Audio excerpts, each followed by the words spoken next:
24-এর গণঅভ্যুত্থানের পর নতুন বাংলাদেশে নতুন নির্বাচন, আসন্ন ত্রয়োদশ জাতীয় সংসদ নির্বাচন ঠিক 6 দিন পরে। এই নির্বাচনে একদিনে 2 ভোট। আজ বৃহস্পতিবার, আগামী বৃহস্পতিবারেই হয়তো আমরা জেনে ফেলব কারা নির্বাচনে জয়লাভ করে এই সংসদে বসে পরিচালনা করবেন আগামীর বাংলাদেশ। আমরা আজকের হট সিটে একটি বিশেষ পর্ব করছি। আমাদের এই আয়োজনে এমন একজনকে অতিথি করছি যিনি একই সাথে ছিলেন বাংলাদেশের একটি গুরুত্বপূর্ণ মন্ত্রণালয়ের মন্ত্রী এবং একটি বড় দলের নীতি নির্ধারণী পর্যায়ে তিনি কাজ করছেন। চলুন দর্শক, দেখে নেই আজকের পর্বে কে থাকছেন আমাদের অতিথি। বাংলাদেশের রাজনীতিতে কিছু নেতা আছেন যারা শুধু বক্তব্য দেন না, সমীকরণ বদলান। আজকের অতিথি তেমন একজন রাজনীতিবিদ। চট্টগ্রামের রাজনীতি থেকে জাতীয় পর্যায়ে বিএনপির নীতি নির্ধারণী এই নেতা দলটির সবচেয়ে গুরুত্বপূর্ণ সিদ্ধান্তের সঙ্গে সরাসরি যুক্ত। সাবেক বাণিজ্যমন্ত্রী হিসেবে দায়িত্ব পালনকালে তিনি ছিলেন অর্থনীতি, বিনিয়োগ ও বাণিজ্য নীতির একেবারে সামনের সারিতে। দেশ যখন মূল্যস্ফীতি, ডলার সংকট আর বিনিয়োগের আস্থাহীনতায়, তখন বিএনপির অর্থনৈতিক অবস্থান জানাতে তিনি অন্যতম মুখ। রাজনীতি তার কাছে হঠাৎ পাওয়া কোনো ক্ষমতা নয়।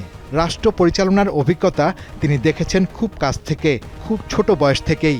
কারণ তার বাবা পূর্ব পাকিস্তান আইন পরিষদের যুক্তফ্রন্টের মন্ত্রী ছিলেন, যার হাত ধরে তিনি ক্ষমতা, প্রশাসন আর রাজনীতির বাস্তব রূপটা পরিবার থেকেই চিনেছেন।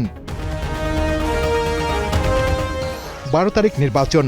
এই লড়াইয়ের শেষটা কোথায় তা জানতেই আজ আমাদের দ্য হট সিটের অতিথি সাবেক বাণিজ্যমন্ত্রী ও বিএনপির স্থায়ী কমিটির সদস্য আমির খসরু মাহমুদ চৌধুরী।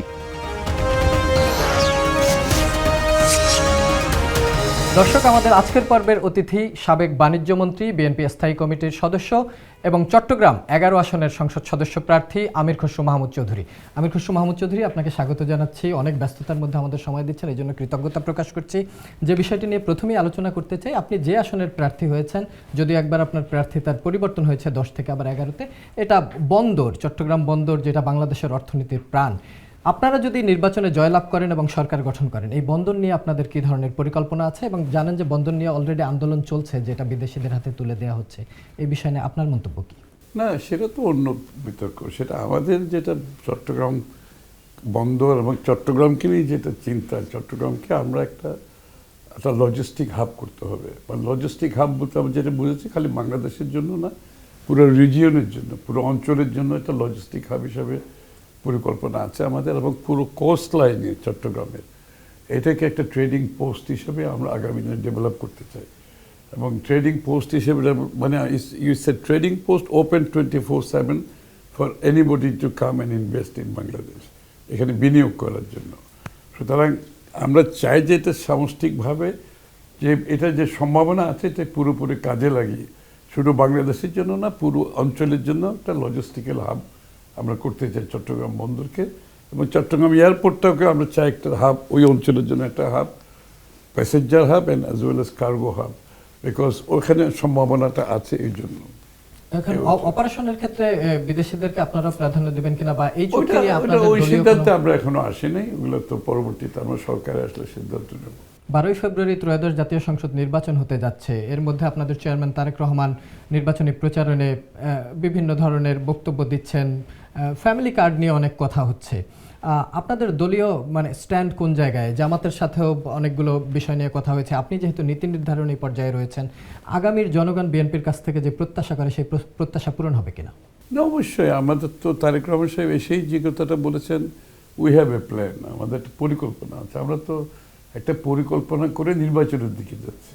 নির্বাচনের পরে পরিকল্পনা আমরা করছি না, কারণ আমাদের তো অভিজ্ঞতা আছে। আপনি দেখবেন বিগত বিএনপি দুটো সরকার যখন পরিচালিত করেছে, আপনি প্রত্যেকবার দেখেন, আমরা যখন সরকার ছেড়ে আসছি লাস্টে, তখন প্রবৃদ্ধি ছিল 7.06। ওই অঙ্কে এখনো কেউ যায়নি, যেতেও পারেনি। এবং কার্ভটা ছিল ঊর্ধ্বমুখী। ওই ধারা যদি চলতো, বাংলাদেশ তো ডবল ডিজিট গ্রোথে থাকতো, আজকে 10-11% থাকতো। সুতরাং আমাদের তো অভিজ্ঞতা আছে। আমাদের সময় আমরা অর্থনৈতিক যে সংস্কারগুলো সব বিএনপি সময় হয়েছে।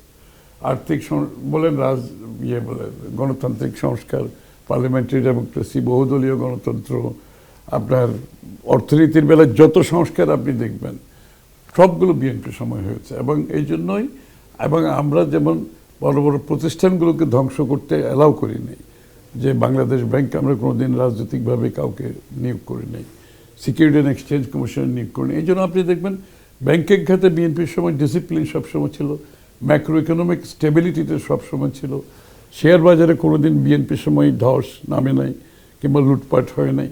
যে মৌলিক যে জায়গাগুলো বিএনপি সবসময় ভালো ম্যানেজ করেছে, এবং আগামীতে আমাদের যে প্ল্যান আছে সেটাকে আরও বর্ধিত আকারে আমরা সেদিকে যাব, যাতে করে অর্থনীতির যে আজকে যে জায়গায় এসছে এখান থেকে আমরা আগামীতে বাংলাদেশের পুরো সম্ভাবনাকে আমরা কাজে লাগাবো অর্থনৈতিকভাবে, এবং প্রত্যেকটি গোষ্ঠী যাতে এখান থেকে লাভবান হয়। যে আমরা পৃষ্ঠপোষকতার কোনো অর্থনীতি আমরা বাংলাদেশে আর দেখতে চাই না, একটা অর্গানাইজড গ্রুপের অর্থনীতি আমরা দেখতে চাই না। আমরা চাই বাংলাদেশের অর্থনীতিকে আমরা বলছি ডেমোক্রেটাইজেশন অফ দ্য ইকোনমি, অর্থনীতিকে গণতান্ত্রিক করতে হবে, খুলে রাজনীতিকে করলে চলবে না। বাংলাদেশের প্রতিটি মানুষ এই অর্থনীতিতে অংশগ্রহণ করার সুযোগ থাকতে হবে, লেভেল প্লেইং ফিল্ড থাকতে হবে, অংশীজন হতে হবে, এবং এই অর্থনীতির সুফল প্রত্যেকটা মানুষের কাছে যেতে হবে। এইটাই হচ্ছে আমাদের এটা হচ্ছে আমাদের ইকোনমিক মডেল আগামী দিনে, যেটা আমরা চিন্তা করছি। এবং আরও বেশি মানুষ প্রত্যেকটি গোষ্ঠীর সম্ভাবনাকে আমরা কীভাবে তাদের উপর বিনিয়োগ করতে পারি, একেবারে সে তাঁতি থেকে শুরু করে গ্রামে গঞ্জে কামার কুমার থেকে শুরু করে একেবারে ছোট ব্যবসা থেকে মাঝারি মধ্যম এবং বড় প্রত্যেকটা গোষ্ঠীর যে সম্ভাবনা আছে সেটাকে অর্থনৈতিকভাবে আমরা পুরোপুরি কীভাবে কাজে লাগাতে পারি, আমাদের বিনিয়োগ হবে সে জায়গায়। কোনো মেগা প্রজেক্ট করে ওখান থেকে দেশের টাকা পাচার এবং পৃষ্ঠপোষকতার যে অর্থনীতি সেখান থেকে আমরা বেরিয়ে আসতে চাই। বিগত ফ্যাসিস্ট সরকারের আমলে প্রচুর টাকা বাংলাদেশ থেকে পাচার হয়েছে। আপনারা সরকারে আসলে সেই অর্থ পাচারগুলো ফিরিয়ে আনার জন্য কী ধরনের কার্যকর পদক্ষেপ নেবেন, এটা একটা প্রশ্ন। আরেকটা হচ্ছে বিদেশি বিনিয়োগের উপরেই তো একটা দেশের অর্থনীতির বড় অংশ নির্ভর করে, এবং আমাদের যারা বিদেশে রয়েছে সেই শ্রমিকদের পাঠানো টাকা, এই যে রেমিটেন্স যোদ্ধা যারা, তাদের জন্য কোনো কর্মপরিকল্পনা আপনাদের রয়েছে কিনা, আর এই বিদেশি বিনিয়োগের ক্ষেত্রে আপনাদের কী ধরনের উদ্যোগ হতে পারে? না, প্রথমে যে টাকা ফেরত আনা, যে টাকা পাচার হয়ে গেছে এটা আনার ব্যাপারে একটা হচ্ছে সরকারের সরাসরি গভর্নমেন্ট টু গভর্নমেন্ট উদ্যোগ, একটা হচ্ছে এইগুলো এই টাকাগুলোকে ফিরিয়ে আনার জন্য কতগুলো প্রফেশনালরা কাজ করে, তাদের মাধ্যমে কাজ করে। সুতরাং আমাদের দুদিকে আমাদের মনোযোগী হতে হবে, গভর্নমেন্ট টু গভর্নমেন্ট যেটা চেষ্টা সেটা, এবং সাথে সাথে যারা প্রফেশনালরা এই টাকাগুলো রিক্লেম করে সবসময় ফিরিয়ে আনে তাদের সাথে আমরা কথা বলেছি, কাজ করছি। এটা হচ্ছে ফিরিয়ে আনার ব্যাপারে। আর দ্বিতীয় হচ্ছে বিনিয়োগ না হলে আপনি কর্মসংস্থান করবেন কি করে? আমরা তো কর্মসংস্থানের বড় একটা প্রোগ্রাম নিয়েছি, এবং সেটা কর্মসংস্থান দেশে বিদেশে আত্মকর্মসংস্থান সব কিছু মিলিয়ে আমাদের একটা বড় প্রোগ্রাম আছে, এবং এই জায়গায় আমাদের বড় বিনিয়োগটা হবে, যে আমাদের দক্ষতা বাড়ানোর জন্য স্কিলিং, রিস্কিলিং, আপস্কিলিং, এবং আমাদের ভোকেশনাল কলেজগুলো, স্কুলগুলো প্রত্যেকটি ডিস্ট্রিক্টে আমরা করতে চাই, যাতে করে চায়নাতে যেরকম 60% স্টুডেন্টরা ম্যাট্রিকের পরে, স্কুলের পরে ওরা ভোকেশনাল স্কুলে যায়, আর আমাদের দেশে সবাই বিএ, এমএ, পিএইচডি করতে যায়। এইখানে আমাদের বড় ডিফিকাল্টি। আমরা স্কুল থেকে কারিগরি শিক্ষা ট্রেনিং দিচ্ছি যাতে ওইদিকে মনোযোগী হয়। তারপরে আমরা এডিশন একটা ল্যাঙ্গুয়েজ কম্পালসারি করে দিচ্ছি, বাংলা ইংরেজির বাইরে একটা ইংরেজি, যাতে করে ওই ল্যাঙ্গুয়েজ একটা স্কিল, যার মাধ্যমে তাদের দেশে বিদেশে চাকরি পেতে সুবিধা হয়, কাজ করতে সুবিধা হয়, কমিউনিকেট করতে সুবিধা হয়। তো সুতরাং আমাদের সার্বিক বিনিয়োগ ছাড়া এগুলোতে কিছু হবে না। দেশের বিনিয়োগ লাগবে, বিদেশি বিনিয়োগ লাগবে, এবং বিদেশি বিনিয়োগের যে বাধাগুলো, ইজ অফ ডুইং বিজনেস, যেটা বাংলাদেশ খুবই নিম্ন পর্যায়ে, এই জায়গাটা আমরা টোটাল ডিরেগুলেশনের দিকে যাব, লিবারালাইজেশনের দিকে যাব, এবং যাতে করে বিদেশিরা বাংলাদেশে আসার জন্য আকর্ষিত হয়, এবং বাংলাদেশে ব্যবসায়ীরা যাতে বিনিয়োগ করতে পারে। আমাদের যোদ্ধা তাদের জন্য কোনো, এবং তাদের জন্য ন্যাচারালি তাদের টাকাটাকে প্রপার চ্যানেলে আমরা ব্যবহার করতে চাই আগামী দিনে, এবং এটার বেনিফিট তাদের কাছে যাতে যায়, সেটা সেকেন্ডারি মার্কেট, শেয়ার বাজার বলেন, ইন্ডাস্ট্রি বলেন, সার্ভিস সেক্টর বলেন, যেখানেই হোক আমরা চাইবো এটাকে প্রপার চ্যানেল করে তারা যাতে বিনিয়োগ করতে পারে। এই বিনিয়োগের মাধ্যমে তারা যাতে আরও লাভবান হয়, বাংলাদেশের কর্মসংস্থান সৃষ্টি হয়। বাংলাদেশের শেয়ার বাজারে প্রচুর গ্যামলিংয়ের কথা শোনা যায়, প্রচুর বিনিয়োগকারী নিঃস্ব হয়ে গেছে, এই জায়গাটাও ছিল। আবার আপনাদের দলের যারা প্রার্থী হয়েছেন তাদের মধ্যে অনেকের ঋণ খেলাপির অভিযোগও রয়েছে। এই বিষয়টি কিভাবে দেখছেন? দ্বৈতাদ্বৈতবাদী আচরণ হচ্ছে কিনা? না, বা শেয়ার বাজারে লুটপাট তো সেটা তো একটা অর্গানাইজড গ্রুপ, এটা আমরা জানি। আমি তো যেটা বলেছি, ওই যে সিকিউরিটি এক্সচেঞ্জ কমিশনের সব লোকজন থেকে, তাদের দলীয় লোকজন থেকে শুরু করে তাদের দলীয় ব্যবসায়ীরা মিলে এই লুটপাটটা করেছে। বিএনপির সময় যেটা কোনো সময় হয় নাই, হবেও না, কারণ আমরা আগামী দিনে আমাদের যে নিয়োগগুলো হবে, যদি আমরা জনগণ আমাদেরকে নির্বাচিত করে, সেই নিয়োগগুলো তো আমরা আগের মতো প্রফেশনালদের করব, সেখানে কোনো সুযোগ থাকবে না। এবং বিদেশিরা যারা আজকে শেয়ার বাজারে বড় বড় ফান্ড ম্যানেজার আসতে চায়, তাদের জন্য যে ডিরেগুলেট করা দরকার, যে পরিবেশ সৃষ্টি করা দরকার, সেটা আমাদেরকে করতে হবে। তা না হলে তো আমরা ওই ফ্রন্টিয়ার মার্কেটে থেকে যাব। আমাদেরকে এখন গ্র্যাজুয়েট করে ইমার্জিং মার্কেটে যেতে হবে, যেখানে ট্রিলিয়নস অফ ডলার্স অ্যাভেলেবল। সেই বিনিয়োগ বাংলাদেশে আমাদেরকে আনতে হবে।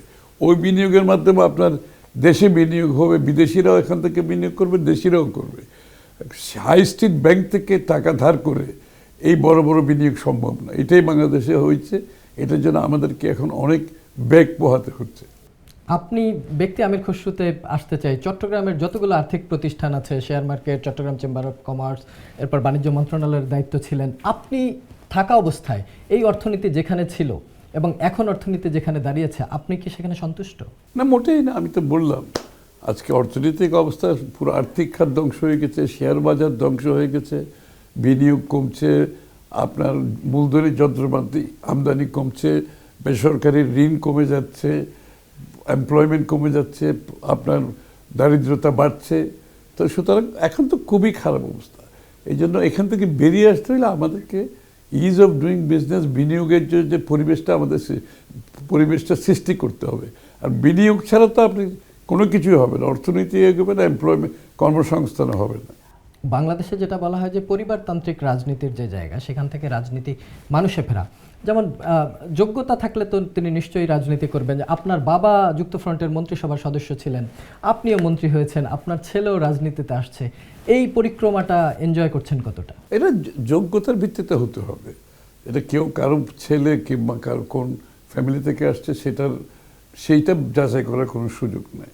যদি কেউ কারো যোগ্যতা প্রমাণ করতে না পারে, কোন ফ্যামিলি থেকে আসছে, সেটার তো কোনো গুরুত্ব থাকতে পারে না। আরেকটা দেখলাম যে আপনি তামিম ইকবালের সাথে চট্টগ্রামে একটা প্রোগ্রাম হয়েছে, সেখানে স্পোর্টস রিলেটেড সব লোকজন ছিল। আপনি বলেছেন যে স্পোর্টস নিয়ে আপনাদের বড় প্ল্যান আছে। কি ধরনের? অনেক বড় প্ল্যান। কারণ আমরা তো এই যে অর্থনীতির কথা আপনি বললেন, স্পোর্টস কিন্তু একটা বড় ইকোনমি। কিন্তু স্পোর্টসের মাধ্যমে শুধুমাত্র যে আমাদের ছেলেমেয়েরা নিজেদের ক্যারিয়ার করতে পারবে না, এটার সাথে একটা বিরাট ইকোনমি জড়িত। কিন্তু অনেক দেশে দেখবেন, ব্রাজিলের, ইভেন ইউরোপের ইকোনমিগুলো যদি দেখেন, স্পোর্টস ইজ এর বিরাট কন্ট্রিবিউশন রয়ে গেছে। সুতরাং আমরা চাই বাংলাদেশে এইটা একদিকে আমাদের ছেলেমেয়েরা নিজেরা ক্যারিয়ার করতে পারবে, অনেক ধরনের স্পোর্টসে যাদের যোগ্যতা আছে, সাথে সাথে এটার সাথে একটা ইকোনমি জড়িত আছে, এমপ্লয়মেন্ট, কর্মসংস্থান জড়িত আছে। সেটা আমরা সমস্ত বাংলাদেশে ছড়িয়ে দিতে চাই। আরেকটি বিষয়ে যেতে চাই, আপনি যেহেতু বিএনপির নীতি নির্ধারণী পর্যায়ে রয়েছেন এবং বিদেশের সাথে যে সম্পর্ক, সেই জায়গাটা তো আপনার একটা বড় ভূমিকা রয়েছে বলেই আমরা জানি। আমেরিকা আমাদের বেশ কয়েকটা জায়গাতে শুল্ক আরোপ করেছে। সেই জায়গাগুলো নিয়ে আপনি যদি বাণিজ্য মন্ত্রণালয়ের দায়িত্ব নেন বা নাই নেন, নীতি নির্ধারণী পর্যায় থেকে আপনাদের কী ধরনের পরিকল্পনা আছে বাংলাদেশের আন্তর্জাতিক সম্পর্কে? এবং সেই সাথে যদি একটু বলেন যে আমাদের যে প্রতিবেশী যারা ভারত, যে ফ্যাসিজমের একটা বড় অংশ যেখানে পালিয়ে গেছে, তাদের সাথেই বা আমাদের আগামীর সম্পর্ক কি হতে পারে? না, আমাদের সম্পর্ক তো বিএনপির বৈদেশিক পররাষ্ট্রনীতি যদি আপনি দেখেন, এটা কিন্তু কোনো কান্ট্রি সেন্ট্রিক না, কোনো দেশের সাথে না। এটা মাল্টিল্যাটারালিজম। আমরা কিন্তু সারা বিশ্বের প্রত্যেকটি দেশের সাথে দেশের এবং জনগণের স্বার্থর উপর ভিত্তি করে আমাদের সম্পর্ক হবে। এবং এখানে সম্পর্কে কয়েকটি বিষয় আছে। আমাদের পরস্পর সম্মানবোধ থাকতে হবে, পরস্পরের ইন্টারেস্ট সার্ভ করতে হবে। এইখানে কেউ বাইরের কেউ হস্তক্ষেপ করতে পারবে না। এবং আমার কি বলে স্ট্র্যাটেজিক অটোনমি, আমার অর্থাৎ এই অঞ্চলে আমাদের কৌশল কী হবে, ভূতাত্ত্বিক কৌশল, এটা আমাদের নিজস্ব সিদ্ধান্ত। এই চারটি জায়গায় ঠিক রেখে যে কোনো দেশের সাথে আমাদের সম্পর্ক হতে হবে। আমরা যে কোনো কিছু আলোচনা করতে পারি, সেটা অবশ্য বাংলাদেশের স্বার্থে, বাংলাদেশের জনগণের স্বার্থে। চট্টগ্রামে জামায়াতের আমির একটি বক্তব্য দিয়েছেন, সেই বিষয়টি নিয়ে প্রচুর আলোচনা সমালোচনা হচ্ছে। আপনি যেখানে জন্মগ্রহণ করেছেন, বড় হয়েছেন, সেই চট্টগ্রাম থেকে আসলে স্বাধীনতার আনুষ্ঠানিক যে ঘোষণা, সেই ঘোষণা হয়েছে। স্বাধীনতার আনুষ্ঠানিক ঘোষণা নিয়ে এত বছর পর কি কোনো ডিবেট হওয়ার সুযোগ আছে? এটা জামাতের আমিরের কাছ থেকে মানে বাংলাদেশের স্বাধীনতা যুদ্ধের তথ্য যদি আমাদেরকে পেতে হয়, তাহলে তো দেশের দুর্ভাগ্য বলতে হবে।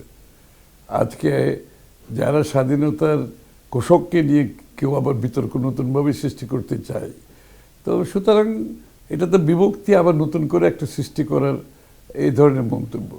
আর এটা আবার জামাতের আমির থেকে বাংলাদেশের মুক্তিযুদ্ধের ইতিহাস আমাদেরকে শিখতে হবে, এটা তো সবচেয়ে বড় দুর্ভাগ্য।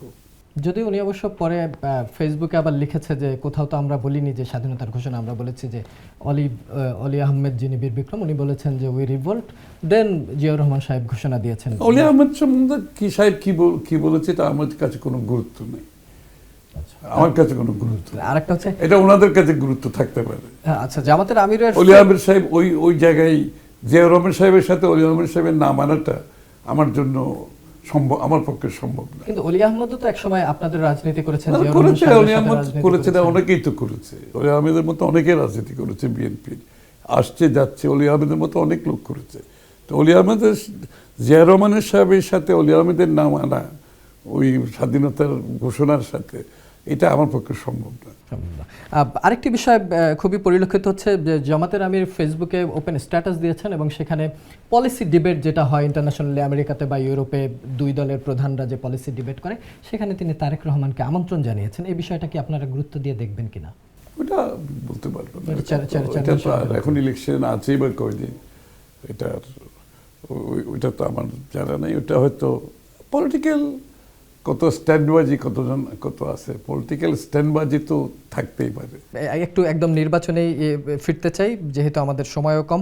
বিদ্রোহী প্রার্থী রয়েছে বিএনপিতে, বিদ্রোহী প্রার্থীদেরকে চ্যালেঞ্জ মনে করছেন কিনা? ঢাকাতেও আপনাদের কয়েকজন বিদ্রোহী প্রার্থী রয়েছে, এটা শেষ পর্যন্ত কি বিদ্রোহীদেরকে আপনারা বসাতে পারবেন কিনা, কি মনে করছেন? ওইটা তো রাজনীতিতে সবসময় থাকে, এটা আমার মনে হয় নির্বাচন যত ঘনিয়ে আসবে এইসব সমস্যা মোস্টলি সমাধান হয়ে যায়। বেগম জিয়া যেভাবে বিএনপিকে সামলেছেন জিয়াউর রহমান সাহেবের মৃত্যুর পরে, একজন নারী হয়ে বাংলাদেশের রাজনীতিতে ওনার যে অবদান, খালেদা জিয়া চলে যাওয়ার যে শূন্যতা তৈরি হয়েছে, সে শূন্যতা নিশ্চয়ই পূরণ হওয়ার নয়। বিএনপি সেই জায়গায় কি চিন্তা করছে, এবং বিএনপিও যে নারীদেরকে মনোনয়ন দিয়েছে তারও পার্সেন্টেজ খুব কম। আগামীর বাংলাদেশের রাজনীতিতে নারীদের প্রাধান্য বা সংসদে নারীদের প্রাধান্য নিয়ে আপনাদের নতুন করে কোনো পরিকল্পনা আছে? বিএনপিতে নারীদের প্রাধান্য সবসময় ছিল। এই যে স্কুলের মেয়েদের স্কুলে শিক্ষিত করার জন্য আপনি ফুড ফর এডুকেশন, যে খাদ্যের বিনিময়ে শিক্ষা, যে মহিলা ছাত্রীদের স্কুলে ভর্তির জন্য, এটা তো বিশাল ফল আমরা পাচ্ছি। তারপরে স্কলারশিপ দিয়েছেন, তারপর সরকারি চাকরিতে নিয়োগ দিয়েছেন, এবং আমাদের এখানে এর মধ্যে তো 10-11 জনকে নমিনেশন দেওয়া হয়েছে। তবে এই বিগত 10-12 বছর তো কেউ রাজনীতিতে আসতে পারে নাই। যোগ্যতা আপনার মহিলা পুরুষ অনেকেই রাজনীতিতে আসার সুযোগই পায় নাই। আমরা আশা করি আগামী দিনে এটা আরও বাড়তেই থাকবে, এবং সেটা আমরা চাচ্ছি বেশি করে মহিলারা আসুক। আর মনোনয়ন তো ধরেন আমাদের সার্ভের উপরে হয়েছে, প্রত্যেকটি কনস্টিটিউয়েন্সি আমরা দল থেকে সার্ভে করা হয়েছে, এবং যারা যেখানে জেতার সম্ভাবনা আছে তাদেরকে মনোনয়ন দেওয়া হয়েছে। এখানে পুরুষ না নারী সেটা বিবেচনায় আনা হয়নি। তো আমরা আশা করি আগামী দিনে আরও বেশি নারীরা যোগ্যতা অর্জন করবে, আরও বেশি অংশগ্রহণ করবে। এখনও হয়তো যোগ্য অনেকে আছে, হয়তো তার তুলনায় অন্য একটি প্রার্থীর তুলনায় হয়তো সে জায়গায় আসতে পারে নাই। আমরা আশা করি সেখানে আসবে। আমাদের তো 1/3 তো আমরা তো বলছি আমাদের কমিটিতে রাখতেই হবে মহিলাদের কম্পালসারি। সুতরাং যেখানে বেগম খালেদা জিয়া, নারীদের জন্য এই যে মহিলা মন্ত্রণালয় তো বিএনপির করা, নারীদের সক্ষমতা বাড়ানো তো সব তো বিএনপি করেছে। আজকে যে ওয়ার্ক লেবার ফোর্সে নারীদের সবচেয়ে বেশি অংশগ্রহণ যে বিএনপির সময়, বিএনপির কারণেই তো হয়েছে। তাদের যে ক্ষমতায়ন, এটা তো বিএনপির সময় হয়েছে। সুতরাং নারী ক্ষমতায়ন বিএনপির টপ প্রায়োরিটি, আমাদের অনেকগুলো প্রায়োরিটির মধ্যে একটা প্রায়োরিটি। এবং নারীদের জন্য যে অবৈতনিক শিক্ষা কার্যক্রম, অবৈতনিক শিক্ষা কার্যক্রম থেকে শুরু করে অনেক কিছু। আমরা আলোচনার একদম শেষ দিকে আর দুটি প্রশ্ন দিয়ে শেষ করতে চাই। তরুণ ভোটার, এবারের নির্বাচনে তরুণ ভোটারদের সংখ্যা অনেক, এটা প্রায় 34%-এর মতো। তরুণরাই নিশ্চয়ই আগামীর বাংলাদেশকে নেতৃত্ব দেবে বা তাদের ভোটে নির্ধারিত হবে। আপনারা যারা অভিজ্ঞ রয়েছেন তাদের মিশেলও সেখানে প্রয়োজন রয়েছে। এই তরুণদের ভোট কোন দিকে যাবে বা কি মনে করছেন যে 24-এর যে বিপ্লব, এই বিপ্লবের আগের বাংলাদেশ নিশ্চয়ই আপনি জানেন, আপনি নিজে নির্যাতিত হয়েছেন, কারাবরণ করেছেন। তরুণ ভোটারদের নিয়ে আপনাদের আগামীর বার্তা কি? তরুণ ভোটারদের নিয়ে আগামীর বার্তাতে তরুণদের ভূমিকা সবচেয়ে গুরুত্বপূর্ণ, এবং যে কারণে আমাদের সমস্ত আপনি দেখেন রূপরেখা আগামী দিনে তারেক রহমান সাহেব যা দিয়েছে, এখানে তরুণদের প্রাধান্য খুব বেশি দেওয়া হয়েছে, মহিলাদের প্রাধান্য দেওয়া হয়েছে, পিছিয়ে পড়া যারা আছে তাদেরকে প্রাধান্য দেওয়া হয়েছে, এবং এই যে 1 কোটি কর্মসংস্থানের কথা বলছি 18 মাসে, এটা তো তরুণদের মাথায় রেখে এই কথাটা বলা হচ্ছে। সবগুলো কর্মসংস্থান, আত্মকর্মসংস্থান, বিদেশে কর্মসংস্থান, এবং এদের ব্যবসা বাণিজ্য থেকে শুরু করে দেশে বিদেশে কর্মসংস্থানের ব্যাপারে, এদের দক্ষতা বাড়ানোর ব্যাপারে, আমাদের স্পোর্টসের মধ্যে, এটা তো সব তো তরুণদের নিয়ে। আপনি স্পোর্টস ইকোনমি বলেন, আপনি দক্ষতা বাড়ানো বললেন, সব তরুণদের জন্য এগুলো। গত ফ্যাসিজমের সময় সব দল মিলে একসাথে আপনারা আন্দোলন করেছেন। মানে দুঃখের বিষয় হচ্ছে জুলাইয়ের যারা স্টেক হোল্ডার, এই 1.5 বছর পরে সে যখন আমরা নির্বাচনের দিকে যাচ্ছি, সবাই আলাদা আলাদা হয়ে গেছে, আলাদা জোট তৈরি করেছে। নির্বাচনের পর আপনার কি মনে হয় জুলাইয়ের স্টেক হোল্ডাররা আবার একত্রিত হবে এবং আজকে শুধুমাত্র রাজনৈতিক কারণেই আমরা একে অপরের বিরুদ্ধে যে কথাগুলো বলছি, সেইটা কি জাতীয় সরকারের রূপ নিয়ে একটি সুন্দর বাংলাদেশ হবে কিনা? শোনেন, একত্রিত হওয়ার কিছু নাই তো এখানে। আমরা গণতন্ত্রের কথা বলছি। আমরা বিভিন্ন দল কেন হয়েছে, বিভিন্ন দলের বিভিন্ন দর্শন, চিন্তা ভাবনা, ভবিষ্যৎ রূপরেখা আছে না, একত্রিত হওয়ার তো কোনো সুযোগ নাই। গণতন্ত্রের বিউটিটা হচ্ছে এখানে সবার নিজ নিজ দল থাকবে, তার কথাগুলো বলবে, জনগণের কাছে যাবে, জনগণের ম্যান্ডেট নেবে, ম্যান্ডেট নিয়ে দেশ পরিচালনা করবে। এখানে ঐক্যবদ্ধ হলে সবাই যদি একমতে আসে তাহলে তো বাকশাল হয়ে গেল। যে বাকশালের বিরুদ্ধে যুদ্ধ করলাম এত বৎসর, এখন আবার আমরা গিয়ে সবাইকে বাকশাল হতে হবে নাকি?